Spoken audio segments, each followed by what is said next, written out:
मेरी ननद मुझसे नफ़रत करती थी और नफ़रत का इंतहा इस कदर थी कि उसने मेरे पति को भी किसी तरह मेरे खिलाफ़ कर दिया। नौबत यहाँ तक आ गई कि मेरा पति अब मुझे छोड़ देना चाहता था और मुझे तलाक लेने की सोच रहा था। हमारी शादी को अभी चंद महीने ही गुजरे थे और हम दोनों अपने घर में बहुत अच्छी ज़िंदगी बिता रहे थे। अचानक एक दिन मेरी ननद, जो पहले दूसरे शहर में रहती थी, हमारे साथ आकर रहने लगी क्योंकि उसके पति ने उसकी बुरी हरकतों की वजह से उसे छोड़ दिया था। भरपूर जवानी में तलाक लेने के बाद उसे किसी की भी खुशी बर्दाश्त नहीं होती थी। अब उसे हमारा खुश रहना चूकता था और वह हमारे एक साथ रहने से जलती थी। हर वक्त बस किसी न किसी तरह मुझे और मेरे पति को लड़वाना चाहती थी और अलग अलग तरह के तरीके बनाती रहती थी। मैं और मेरे पति जब भी साथ बैठते, मेरी ननद मुझे किसी न किसी काम में लगा देती थी। रात में भी अक्सर हमारे कमरे में आ जाती और घंटों बैठी रहती थी। जब भी मैं अपने पति से शिकायत करती तो वह कहते कि यह यहाँ पर मेहमान है। मेरी ननद कद काठी में बिल्कुल मेरी जैसी थी और उम्र भी लगभग मेरी जितनी ही थी। मेरे पहनावे से नज़र रखती थी और उसे हमेशा वही चीज़ चाहिए होती थी जो मेरे पास होती थी। शादी के बाद भी उसकी हरकतें बदली नहीं थी। एक रोज़ मेरी ननद मेरे कमरे में आई और कहने लगी कि उसे कहीं बाहर जाना है और उसके पास पहनने के लिए कोई अच्छा सूट नहीं है। उसने अलमारी में पड़े मेरे बहुत सारे सूट देखे थे। उसमें से एक सूट देखकर कहने लगी कि यह मुझे पहनना है। वह मुझसे कहने लगी कि तुम्हारे पास तो बहुत ज़्यादा खूबसूरत सूट है, मुझे उनमें से एक सूट दे दो। मैं इनकार न कर सकी और मैंने अपना एक अच्छा सा और खूबसूरत सूट उसे पहनने के लिए दे दिया, जो मैंने सिर्फ एक दो बार ही पहना था और वह भी जब तब मेरे पति ने मुझे फरमाइश की थी। मेरी ननद मेरा दिया हुआ सूट पहनकर तैयार हो गई और फिर कहीं चली गई। काफ़ी देर बाहर रही और फिर घर आ गई। मुझे अपनी ननद पर शक था कि न जाने वह कहाँ चली गई थी। मेरे पति अपनी बहन से बहुत प्यार करते थे क्योंकि वह उनकी छोटी बहन थी। उसे पाला था और उसकी शादी करवाई थी। मेरे पति अपनी बहन की हर ख्वाहिश का ख्याल रखते थे और पूरी कोशिश करते थे कि उसे कभी भी माँ बाप का कमी महसूस न हो। मेरे पति इसी मोहब्बत का मेरी ननद गलत फ़ायदा उठाती थी और वह जब भी मुझे अपने पति के साथ देखती तो बड़ी ही बुरी नज़र से देखती थी। मेरा अपने पति के साथ रहना जैसे पसंद ही नहीं था। कई बार मेरे पति को मेरे खिलाफ भटकाती थी और कहती थी कि तुम अपनी पत्नी का जितना ख्याल रखते हो उतना तो आज के दौर में कोई भी पति अपनी पत्नी का ख्याल नहीं रखता। और न हर वक्त मेरे पति के दिल में यह बात डालना चाहती थी कि जैसे वह मुझे बहुत मोहब्बत करते हैं और मेरी मोहब्बत में कोई ना कोई कमी है। सच कुछ जानते हुए भी मैं आज तक अपनी नंद को अब तक टोका नहीं क्योंकि वह बेहद बदतमीज और घटिया औरत थी। मैं ज़्यादातर उससे बात भी नहीं करती थी। शादी से पहले भी अक्सर ही मेरे और मेरे पति में झगड़ा करवा देती थी, मगर आज तक कभी भी मेरे पति ने मेरी ननद को कुछ भी नहीं कहा। अक्सर मुझे ही खामोश करवा देते थे और कहते थे कि वह अभी शादीशुदा नहीं है और इतनी समझदार नहीं है। तुम समझदार हो, तुम ही खामोश हो जाया करो। अब मेरी ननद की नज़र मेरे कपड़ों और चीज़ों पर रहती थी। जब भी वह मुझे किसी नए सूट में देखती तो अगली बार खुद वो पहनने के लिए फरमाइश करती थी। मुझे उसकी यह आदत ज़रा भी पसंद नहीं आती थी और अब उसने रोज़ रोज़ ऐसा करना शुरू कर दिया था। वह हर रोज़ बहुत देर तक बाहर रहती थी, कभी कभी सुबह चली जाती और शाम तक वापस आती थी, मगर मेरे पति ने कभी भी अपनी बहन को मना नहीं किया था। बस वह अपनी बहन को हर हाल में खुश देखना चाहते थे। उनकी बहन अपने भाई के अच्छे तरीके से जानती थी। मेरी ननद के आने के बाद मेरे पति का मुझसे ध्यान ही उठ गया था। बस हर वक्त अपनी बहन के पास भटकते थे और मैंने भी कभी अपने पति को इस बारे में कुछ भी नहीं कहा क्योंकि मैं जानती थी कि वह कभी भी अपनी बहन को मना नहीं करेंगे।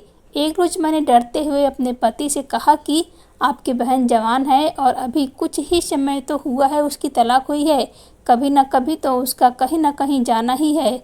वह रोज़ रोज़ बाहर चली जाती है और काफ़ी देर तक वहीं रहती है। लोग क्या सोचेंगे? मेरे पति ने कहा कि जो सोचेंगे वह सोचते रहे। मैं जानता हूँ कि मेरी बहन इस वक्त किस मानसिक और शारीरिक कष्ट से गुजर रही है। अच्छा है कुछ देर बाहर रहती है, अपने दोस्तों के यहाँ घूम भी लेती है और हमें कभी भी अपनी परेशानी जाहिर नहीं होने देती। मैं खामोश हो गई क्योंकि मैं जानती थी कि वह कभी भी अपनी बहन की गलती नहीं मानेंगे और मेरी ननद एक चालाक और शातिर औरत थी जो बहुत अच्छे से अपनी बात मनाना जानती थी। एक रोज़ मैं अपनी नंद को छत पर कपड़े फैलाते के बहाने जाते देखा था। मैं भी उसके पीछे पीछे चली गई और वह किसी से बातें कर रही थी। मैं उसकी मक्कारियों को अच्छी तरह से जानती थी। मैं यह सोच रही थी कि इन्हीं हरकतों की वजह से ही उसके पति ने उसे तलाक दे दी होगी। मैंने उसे फ़ोन पर बातें करते पकड़ा, जिससे वह कुछ घबरा गई और कल कट कर दी। कहने लगी कि कोई नहीं, मेरी दोस्त थी। मैंने कहा कि कोई ऐसी कौन सी दोस्त थी जिससे बातें करने के लिए तुम्हें छत पर आना पड़ा, और वह भी कपड़े का बहाना बनाकर। मेरी ननद जोर जोर से चिल्लाने लगी, आप मुझ पर शक कर रही हैं और इल्ज़ाम लगाना चाहती हैं कि आवाज़ सुनकर मेरे पति भी छत पर आ गए और कहने लगे कि क्या हुआ। मेरी नंद ने बहुत चालाकी से मेरे पति को मेरे खिलाफ कर दिया और कहने लगी कि भैया, आपकी पत्नी मुझ पर इतना घिनौना इल्ज़ाम लगाना चाहती है। मैं अपने दोस्त से फ़ोन पर बातें कर रही थी तो भाभी छत पर आ गई और मुझसे कहने लगी कि मैं तुम्हारे भैया को बताऊंगी कि तुम किसी से बात कर रही थी। मेरे पति मुझ पर गुस्सा होने लगे। मैंने अपने पति से कहा कि यह झूठ बोल रही है। मैंने ऐसा कुछ भी नहीं कहा, बस पूछा था कि फ़ोन पर कौन है, क्योंकि मुझे यकीन है कि फ़ोन पर कोई लड़की नहीं थी। यह बात सुनकर मेरे पति गुस्से में आ गए और कहने लगे कि खामोश हो जाओ और आइंदा अगर मैं ऐसी बात की तो मुझसे बुरा कोई नहीं होगा। कुछ देर के बाद मेरी सास आ गई, जो अपनी बेटी के हाँ में ही हाँ मिला दी थी। अपनी सास और नंद की वजह से ही मैं और मेरे पति अलग घर में रहते थे, मगर मेरे पति अपनी माँ और बहन की बातें सुनने से खुद को रोक नहीं सकते थे। मेरी नंद और सास काफ़ी देर तक बैठकर बातें करती रही और मेरी सास मुझसे कहने लगी कि तुम इसका ख्याल रखा करो। मेरी सास मुझसे बात ही कर रही थी कि मेरी नंद ने मेरी सास से कहा कि यह मेरा ख्याल रखेगी। यह तो खुद सारा दिन अपने पति से बातें करती रहती है और आज तो उन्होंने मुझ पर इल्ज़ाम भी लगाने की कोशिश की है। सुनकर भाई आ गया, वरना न जाने मेरे बारे में क्या क्या बोल रही थी। यह बात सुनकर मेरी सास मुझसे कहने लगी कि अगर तुमने आगे से मेरी बेटी के साथ ऐसा किया तो तुम समझ जाना कि तुम्हारी जगह इस घर में नहीं है, और अगर यह बात तुमने मेरे बेटे से कही तो तुम सीधे अपने माता पिता के घर में ही रहोगी। हम चाय पी रहे थे। मैंने अपने पति से माफ़ी मांगी, क्योंकि मैं जानती थी कि उनका कोई कसूर नहीं है। यह सब उनकी बहन की वजह से हुआ है, क्योंकि वह भी यही चाहती थी कि अगली सुबह मेरी ननद बाजार का बहाना करके घर से बाहर चली गई। सारा दिन गुजर गया था, वह घर नहीं आई थी। मुझे चिंता हो रही थी कि कहीं कोई गड़बड़ ना हो गई हो। इतनी देर मेरी नंद मेरे पति के आने से पहले ही घर आ गई। उसके हाथ में एक लिफाफा था जो वह मुझसे छुपा रही थी। देखने में उसे कुछ दवाइयाँ मालूम हो रही थी, मगर मैं इस बारे में उसे कुछ भी नहीं पूछा, क्योंकि मैं उससे नाराज़ थी। 2 महीने गुजर गए थे। मेरी नंद का मिजाज कुछ अजीब होता जा रहा था। सारा दिन खुद को कमरे में बंद रखती थी और जब बाहर से आती तो किसी से बात नहीं करती थी। मेरी नंद का मिजाज दिन ब दिन बिगड़ता रहा था। एक दिन हमारे मोहल्ले की एक औरत ने भी मेरी नंद को एक नौजवान मर्द के साथ बाइक पर घर आते हुए देखा, जो उसी गली के कोने पर छोड़कर चला गया। शाम के वक्त जब मैं दरवाजे पर किसी काम से गई तो वह औरत मेरे पास आई और कहने लगी कि बहू, तुम तो हमारे यहाँ आती ही नहीं हो। मैंने कहा, माँ जी, सारा दिन घर के कामों में व्यस्त रहती हूँ और अब तो मेरी नंद भी आ गई है, उसका भी ख्याल रखना होता है। वह औरत मुझसे कहने लगी कि उसका ख्याल क्या रखना है, उसका ख्याल रखने वाले बहुत से लोग हैं। मैंने कहा, आप क्या कह रही हैं? मैं कुछ भी समझी नहीं। उन्होंने कहा, बहू रानी, तुम नहीं समझोगी। तुम्हारी नंद तुमसे सेवाएं कराती है और बाहर अपने आशिक के साथ घूमती फिरती रहती है। मैंने कहा, शायद आपको गलत फहमी हुई होगी, ऐसी कोई भी बात नहीं है। यह कहकर मैं घर के अंदर आ गई और सोचने लगी कि अब तो मोहल्ले वालों ने भी देख लिया है और मेरे पति तो यह बात समझने और सुनने के लिए तैयार ही नहीं हैं, और अगर यह बात मैं कभी भी कहूँ तो वह मेरी सास ही मुझे इस घर से निकाल देगी। मैं खामोश रही।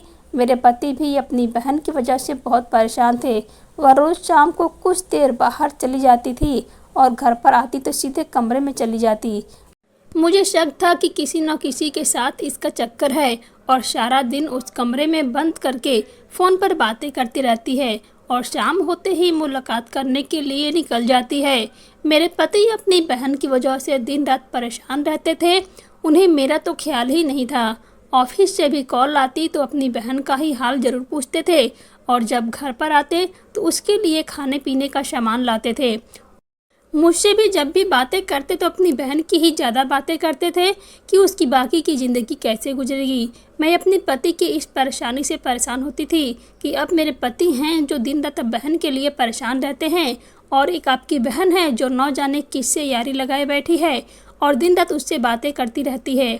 एक दिन मैंने सोचा कि मैं अपने पति से अपनी नंद की कहानी और शादी की बात करूंगी। मैंने अपने पति से कहा कि आपकी बहन जवान है और खूबसूरत भी है। मुझे आपकी बहन की परेशानी और आपकी बहन का दुख देखा नहीं जाता। मैं चाहती हूँ कि जल्द से जल्द उसका रिश्ता ढूंढे ताकि वह अपनी ज़िंदगी में नई राहों से खुशियाँ देखे। मेरे पति मेरी बात सुनकर शांत हैं। मैं जान चुकी थी कि यह भी यही चाहते हैं। उन्होंने मुझसे कहा कि मैं कल ऑफिस से आते वक्त माँ जी के यहाँ होता हुआ आऊँगा और उनसे इस बारे में बात करूँगा। मेरे पति अगले दिन अपनी माँ से यह बात करते हैं। वह भी इसे राजी होती है और फैसला करते हैं कि वह किसी और जगह मेरी नंद की शादी कर देंगे। और मेरी सासू माँ मेरे पति से कहा कि वह अपनी बहन से प्यार से इस बारे में बात करे और उसकी राय ले ले कि वह क्या चाहती है। मेरे पति शाम के वक्त जब खाना खा रहे थे तो उन्होंने अपनी बहन से इस बारे में बात की और कहा कि तुम उस दिन अपनी भाभी की बातों का बुरा मान गई थी। देखो वह तुम्हारी कितनी फिक्र करती है। हम चाहते हैं कि तुम अपनी ज़िंदगी में नई राहों की शुरू करो। मेरी नंद ने कहा, नई राहों से कैसे? मेरे पति ने मेरी नंद को कहा कि हम तुम्हारी दोबारा शादी करना चाहते हैं।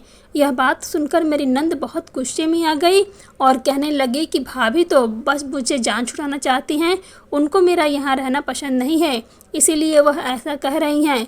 यह कहकर वह अपने कमरे में चली गई। मेरे पति ने मुझसे कहा कि तुम इसकी बातों का बुरा मत मानो, यह परेशान है। यह कहकर वह भी कमरे में चले गए। अगले रोज मेरे पति बहुत गुस्से में घर आए, मुझ पर गुस्सा करने लगे। मैंने अपने पति से पूछा कि आप इतने गुस्से में क्यों हैं और क्या हुआ है? क्या किसी से झगड़ा हुआ है? मेरे पति ने कहा कि मैं तुम्हारे बारे में ऐसा सोच भी नहीं सकता था कि तुम इस कदर घटिया हरकतें करती हो। मैं अपने पति की आवाज़ सुनकर बहुत परेशान हो गई और कहने लगी कि मैंने क्या किया है। मेरे पति ने मुझसे कहने लगे कि तुम बताओ आखिर करने को क्या रह गया है। इतने में मेरे पति ने अपने जेब से मोबाइल निकाला और मुझे मेरी कुछ तस्वीरें दिखाई और कहने लगे कि यह सब क्या है। उन तस्वीरों को देखकर मेरी आंखें फटी की फटी रह गई कि यह सब क्या है और यह सब कैसे हुआ। अगर यह तस्वीर आप किसी ने और कहाँ पर उतारी है? मैं अभी तक यह सब कुछ सोच ही रही थी कि मेरे पति ने कहा कि तुम्हारी अब इस घर में कोई जगह नहीं है, तुम मेरे साथ नहीं रह सकती, मैं तुम्हें तलाक दे दूंगा। मेरी समझ में कुछ नहीं आ रहा था। मैं अपने पति से कहने लगे कि यह सब क्या है, मैं नहीं जानती। ज़रूर किसी की साजिश है जो मुझे आपसे दूर करना चाहता है, पर मैं नहीं जानती कि यह सब कौन कर रहा है और क्यों कर रहा है। मेरी ननद यह सब देख रही थी और खामोश थी। मैंने अपनी ननद से कहा, आप ही इन्हें समझाओ कि इन्हें कि मैं कुछ नहीं किए है और वह मैं नहीं हूँ। मेरे पति मुझे घर से निकालने का कह रहे थे। मैं अपने पति से मिन्नतें करती रही कि वह मेरा यकीन करे। मेरे पति ने मुझे बुरा भला कहा और कहा कि मेरी ज़िंदगी में तुम्हारी कोई जगह नहीं है, यहाँ से चली जाओ और फिर कभी मुझे अपनी शक्ल मत दिखाना। यह सब सुनकर तो मैं जैसे पैरों तले ज़मीन निकल गई थी। मैं अपने पति को अपनी पवित्रता की किसी सूरत बयान नहीं कर पा रही थी। इस वजह से मैं वहाँ से चली गई और अपने बाबूजी के घर आ गई। मेरे बड़े भैया जो दरवाजे पर मौजूद थे मुझसे मिले और कहने लगे कि बहन तुम अचानक यहाँ, और तुम्हारे पति कहाँ हैं? मैंने उनसे कहा कि भैया मुझे उन्होंने घर से निकाल दिया है और तलाक की धमकी भी दी है। मेरे भैया मुझे हौसला देते हुए घर के अंदर ले गए। मैं अपने होश में नहीं थी। रो रो कर मेरा बुरा हाल हो गया था। मुझे बहुत सदमा लग गया था। ना जाने किसने अपने मकसद के लिए मेरी ज़िंदगी ख़राब कर दी। मैं बस यही सोच रही थी कि मेरे पति ने एक बार भी मेरी बात का यकीन नहीं किया और मेरी नंद ने भी अपने भाई को समझाने की कोशिश नहीं की। भला वह करती भी क्यों?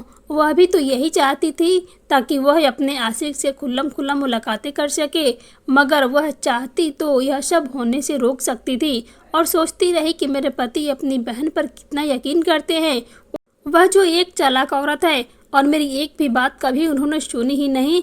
और वह तस्वीर जो न जाने किसने उन्हें भेजी, वह कौन है, उसने यह तस्वीर कहाँ से ले ली, कुछ भी मेरे पति ने पता करने की कोशिश नहीं की और बस फैसला सुना दिया मैं घर से निकल जाऊं और वह मुझे तलाक दे देंगे। यह बातें मेरे दिमाग में गूंज रही थी कि मेरी आंखें लग गई। मेरी भाभी मेरे पास आई, मुझे खाना खिलाया और पानी पिलाने के बाद मुझसे पूछने लगी कि आखिर ऐसा क्या हुआ है, तुम्हारे पति ने तुम्हें घर से निकाल दिया है।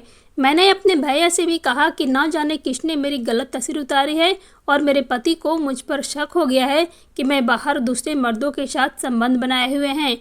इस वजह से मेरे पति ने मुझे घर से निकाल दिया है। भैया, आप तो मेरी बातों का यकीन करें, आप जानते हैं कि मैं ऐसी औरत नहीं हूँ। मेरे भैया ने मेरे सिर पर हाथ रखते हुए कहा कि बहन, मैं जानता हूँ जरूर तुम्हारे पति में कोई कमी है या फिर यह किसी ने तुम्हारा घर खराब करने के लिए खेल रचाया है, और यह जो कोई भी है मैं इसे जिंदा नहीं छोड़ूंगा। दिन बीत रहा था और रात हो गई थी। मेरी भाभी मेरे कमरे में खाना लेकर आ गई और मुझे खाना खाने के लिए कहने लगी। मैंने अपनी भाभी से कहा कि मेरा मन नहीं है। मेरी भाभी ने मुझे दिलासा देते हुए कहा कि तुम परेशान मत हो, सब बेहतर होगा। तुमने ऐसा कुछ किया ही नहीं है, तुम परेशान क्यों हो। मैंने भाभी को बताया कि मैं परेशान इसलिए नहीं हूँ बल्कि इस वजह से हूँ कि मेरे पति ने मेरा यकीन नहीं किया। मैं नहीं जानती कि वह तस्वीर कब और कहाँ की है। मेरी भाभी, जो कि बेहद समझदार औरत थी, उन्होंने मुझसे कहा कि अच्छा, तुम मुझे यह बताओ कि तुमने उन तस्वीरों में क्या देखा है। मैंने अपनी भाभी से कहा कि भाभी, मुझे यह सब बताते हुए शर्म आती है, वह सब अच्छे नहीं थे। मेरी भाभी ने कहा कि तुम कैसे कह सकती हो कि वह तुम ही हो। मैंने कहा कि भाभी, उन तस्वीरों में मैं ही थी, मगर वह कब की थी मुझे यह मालूम नहीं। मेरी भाभी ने कहा कि क्या तुमने उन तस्वीरों में अपना चेहरा देखा है। जैसे ही मैंने कहा कि नहीं भाभी, वह तस्वीर पीछे से ली गई थी और वह कपड़े मेरे ही थे। मेरी भाभी ने कहा कि सिर्फ कपड़े तुम्हारे होने से यह साबित नहीं होता कि वह तुम ही हो, वह और कोई भी तो हो सकता है, हमारे जैसे कपड़ों वाली कोई और औरत। यह सब सिर्फ इसीलिए किया गया है ताकि तुम्हारे पति के दिल में तुम्हारे लिए नफरत भरी जा सके। भाभी की आवाज़ सुनकर मैं कुछ देर सोचने लगी कि आखिर यह किसका काम हो सकता है जिसने मेरे पति को मेरे खिलाफ भड़काया है और मेरा घर खराब करने की कोशिश की है। इतने में मुझे याद आया कि वह कपड़े मेरी नंद ने मुझसे लिए थे, जो अक्सर मुझे कपड़े लिया करती थी। अब मैं समझ चुकी थी कि यह सब उसी का काम है और यह तस्वीर में और कोई नहीं बल्कि मेरी नंद है। मैं कभी सोच नहीं सकती थी कि मेरी नंद मेरा घर खराब करने के लिए इस हद तक गिर सकती है और इस कदर घिनौना हरकत कर सकती है। मैंने यह तमाम बातें अपनी भाभी को बताए और कहा कि हाँ, मेरी नंद अक्सर ही मेरे कपड़े पहनकर कहीं जाया करती थी और यह वही है और उसने ही यह तस्वीर बनाई होगी ताकि आगे मेरे पति को मुझसे दूर कर सके, क्योंकि वह हर वक्त मुझसे जलती रहती थी। मेरी भाभी ने मुझसे आराम करने को कहा और कहा कि इस बारे में सुबह मेरे भाई से बात करेंगे और वह तुम्हारे पति से जाकर बात करेंगे। अगले दिन भाभी ने यह सारी बातें भाई को बताए और कहा कि तुम अपनी बहन के साथ उनके घर जाओ और उनसे यह बात करो कि आखिर उनकी बहन क्यों इन दोनों के एक साथ जीने नहीं दे सकती और आखिर क्या चाहती है। उसका अपना घर तो बर्बाद कर चुकी है और दूसरों के घर में जहर क्यों घोल रही है। भाई उस वक्त नाश्ता कर रहे थे। भाई ने कहा कि मैं नाश्ता करने के बाद ऑफिस जा रहा हूँ और जब वहाँ से घर आऊँगा तो तुम तैयार रहना। तुम, मैं और तुम्हारी भाभी तुम्हारे घर चलेंगे और बाकी बातें वहीं होगी। यह कहकर मेरे भाई ऑफिस चले गए। मैं और भाभी सारा दिन घर के कामों में व्यस्त रहे। मेरी भाभी सारा दिन मुझे दिलासा देती रही कि तुम परेशान मत हो, देखना सब सही हो जाएगा और तुम्हारी नंद को भी उसके किए की सबक जरूर मिलेगा। मैं सारा दिन सोचती रही कि उस मक्कार औरत ने किस तरह से अपने भाई को मेरे खिलाफ किया है और कैसे खुद अनजान बनकर मेरी बर्बादी का तमाशा देख रही थी। मुझे मन ही मन अपने पति की चिंता भी हो रही थी कि वह मक्कार औरत वहीं अपने आशिक के साथ मिलकर मेरे पति को ही नौ कुछ कर दे, जिस तरह से उसने मुझे अपने रास्ते से हटाने के लिए साजिश रची है। शाम को भाई के आने से पहले मैं और भाभी तैयार हो गए और भाई का इंतज़ार करने लगे। जैसे ही भाई आएंगे हम उनके साथ घर चले जाएंगे। भाभी कुछ परेशान थी कि न जाने अब आगे क्या होगा। इतनी देर में भाभी का छोटा बेटा बाहर से भागता हुआ आया और कहने लगा कि बाबूजी का तेज गाड़ी से एक्सीडेंट हो गया है और वह बहुत जख्मी हो गए हैं, उन्हें तुरंत अस्पताल लेकर जाया गया है।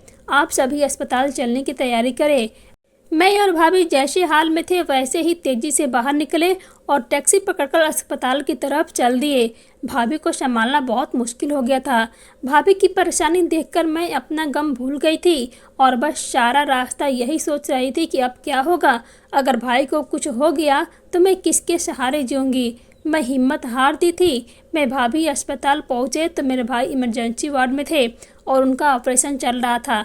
डॉक्टर साहब ने कहा कि इनका बहुत खून बह चुका है, इन्हें बचाना मुश्किल है। यह सुनते ही भाभी के जैसे होश खो बैठी थी। मैं और भाभी बस यही दुआ कर रहे थे कि भाई जल्दी ठीक हो जाए। न जाने किसकी बुरी नज़र हमारे घर को लग गई थी। भाई को रात को तो काफ़ी देर हो चुकी थी मगर अभी तक कोई खबर नहीं मिली थी। हम दरवाजे के सामने बैठे इंतजार कर रहे थे और कोई आकर हमें खबर दे। इतनी देर में डॉक्टर साहब ऑपरेशन के बाहर आते हुए कहते हैं कि भाई को होश आ गया है मगर हम लोग अभी उनसे मिल नहीं सकते क्योंकि वह अभी बेहोशी की हालत में है।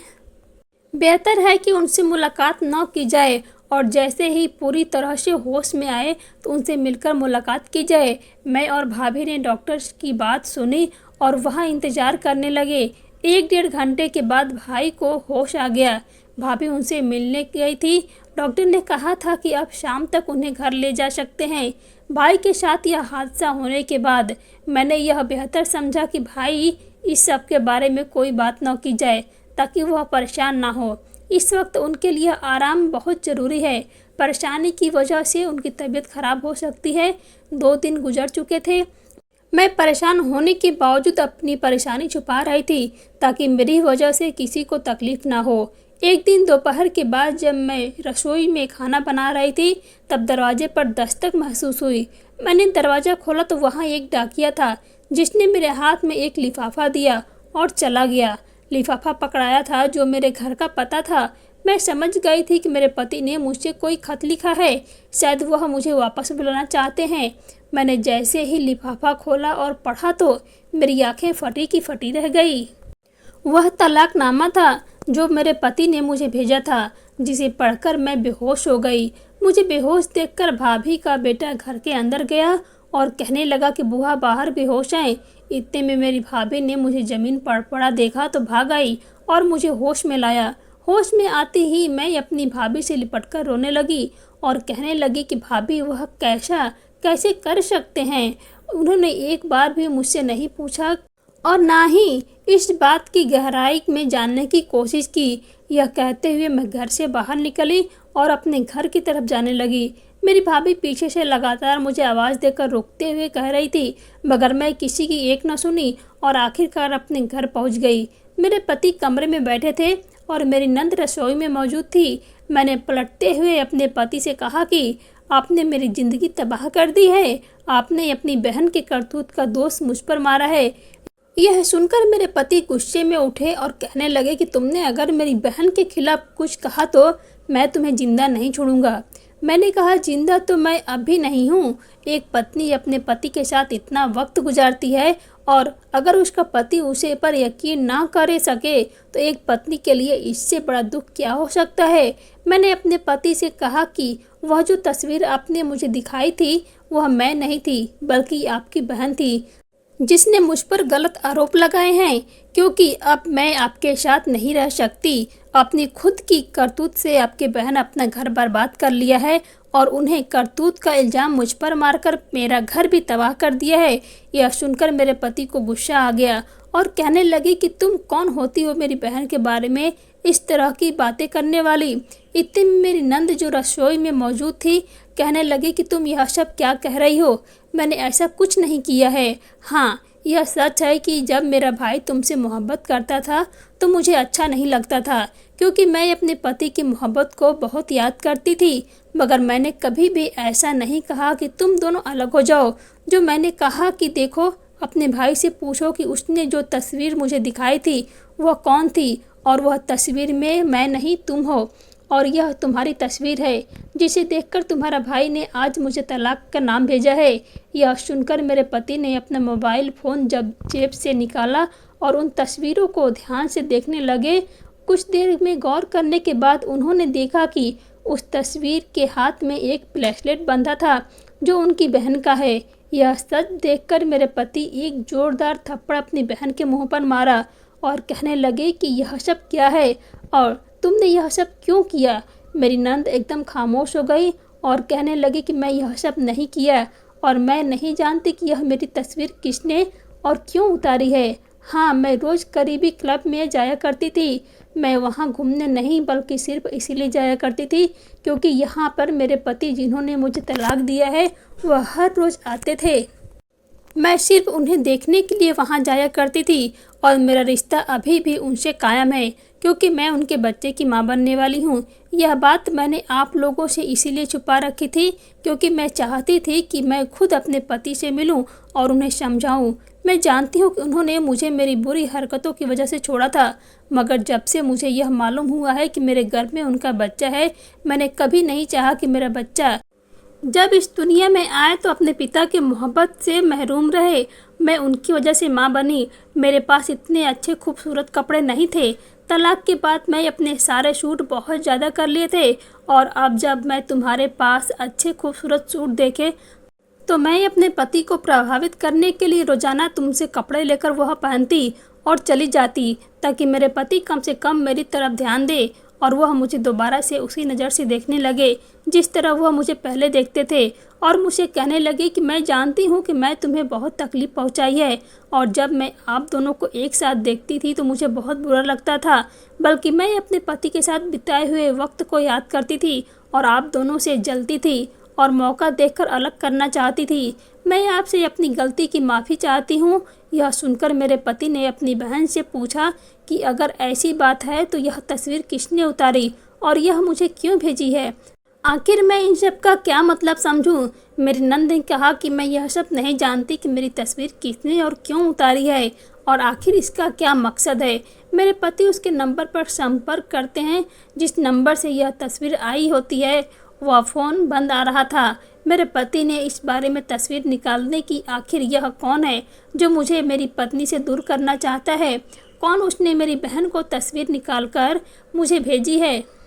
जब उस नंबर की तस्वीर निकालने के बाद यह पता चला कि वह नंबर मेरी नंद के जेठ का है जिसने वह तस्वीर बनाई गई थी, तो यह स्पष्ट हो गया कि उन्होंने यह तस्वीर मेरे पति को इसलिए भेजी थी ताकि उन्हें यह दिखा सके कि उनके भाई उनकी भाभी को तलाक देकर बिल्कुल सही किया है।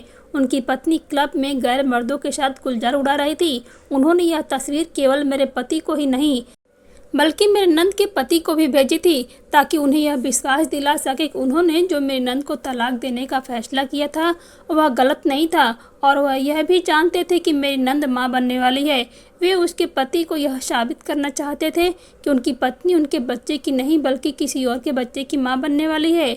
मेरी नंद के घर को खराब करने में सबसे बड़ा हाथ उसके जेठ का था जो कभी यह नहीं चाहता था कि उसका भाई जायदाद में किसी और को हिस्सा दे और ना ही वह यह चाहता था कि उसके भाई की यहाँ कोई औलाद हो जो भविष्य में उसकी जायदाद का वारिस हो। मेरे पति ने फैसला किया कि वह मेरी नंद के पति से मिलकर बात करेंगे कि कैसे उनके भाई ने मेरी नंद के घर को बर्बाद किया है और अब उसने यही बात मेरी और मेरे पत्नी के बीच में भी की है और उसका भाई किस तरह से उससे अपनी पत्नी और होने वाले बच्चे से दूर कर रहा है ताकि वह सारी जायदाद खुद हड़प सके और यह हकीकत भी उन्हें बताएंगे कि वह किस तरह से अपने भाई के हाथों बेकसूर बना रहे हैं। अगले ही रोज मैं और मेरे पति ने नंद के ससुराल पहुंच गए। नंद का जेठ हमें देखकर ही हैरान हो गया।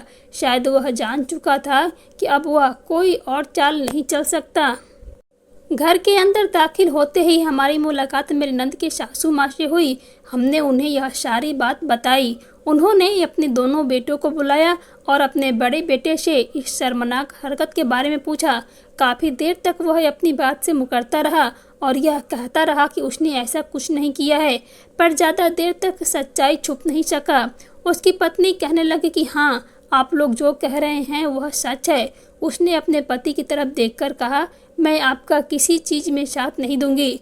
हम तो कभी बच्चा पैदा नहीं कर सकते, तो क्यों ना हम किसी और की खुशियों में खुश हो जाएं। क्या पता ऊपर वाला हमारी इसी अच्छाई की वजह से हमें औलाद जैसी मौका दे दे। उसके इस तरह सारे खेल का पर्दाफाश हो गया। उसकी हरकतों ने सारे रिश्तों को जहर की तरह बर्बाद करने की कोशिश की थी। उसके अंदर किस कदर जहर भरा हुआ था जिसने एक हंसता खेलता परिवार खत्म हो गया था। अब मेरी नंद अपने घर में खुशी खुशी ज़िंदगी गुजारने लगी और देखते ही देखते उसके यहाँ एक नन्हा मेहमान भी आ गया। उसका परिवार खुश हो गया। मेरे और मेरे पति के बीच जितनी भी दूरियां आ गई थी वह भी खत्म हो गई और हमारे बीच पहले से ज़्यादा मोहब्बत और विश्वास बढ़ गया। दोस्तों, वीडियो को लाइक, शेयर और चैनल को सब्सक्राइब जरूर करना।